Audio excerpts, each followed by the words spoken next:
అవి తక్కువ లేరు బాబు. దీంతో నేసే వరకు ఈ పని సాప్ అయితే అగో ఆ బర్రెదాన్ని మనం ఇప్పుడు లేస్తారు మన బండ్లే రివర్స్ పెట్టుకుందాం. మన బండి సంవత్సరం అయితే ఇట్లున్నది అన్నమాట. ఇప్పుడు ఆ పెద్దదాన్ని తీసి మెల్లంగేయాల కాకో మెల్లంగేయే నీ అవ్వ చెట్టు చిన్నగా లేదురా బాయ్. దాన్ని వేసే వరకు దీన్ని ఇత్తులు అలుగుతాయి. మెల్లంగా టాప్ తాకుంటాయి. అవ్వ మావాడు ఇట్లా కుర్రానేడు ఆ టాప్ తాకితే డోర్ తలకుంటాయి.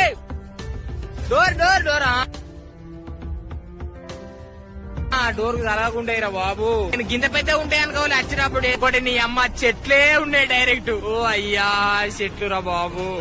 ఆ రెండింటికి మన ట్రాల్ నిండింది. మరి ఇంకొకటి చిన్నది ఏమన్నాం చిన్నది వేసుకొని వెళ్ళి పీకుదాం. మరి టాక్టర్ పని అవుతుంది ఇలా పాపం. పెద్ద పెద్ద ఉన్నాయి చెట్లు మాత్రం చింపి చాటెత్తానే. మొత్తం ఎంత పొలం చేస్తారు కావచ్చు దగ్గర దారిగో. మన బండి బ్లేడ్ బండి ఒకటి ఇట్లా ఒక బండి ఇంకొక ట్రాల్ బండి కూడా వచ్చింది. ఈత పనం అన్నమాట. ఇలా కూర్చొని ఎన్నిసార్లు తాగినావు మనకే మొత్తానికి ఇచ్చి పడేసినాం ఒకప్పుడు. కానీ ఇప్పుడు మాత్రం ఎంత సాప చేస్తాను. బాధ అనిపిస్తాను ఎంతో కొంచెం. ఎందుకంటే ఇవన్నీ పోతానే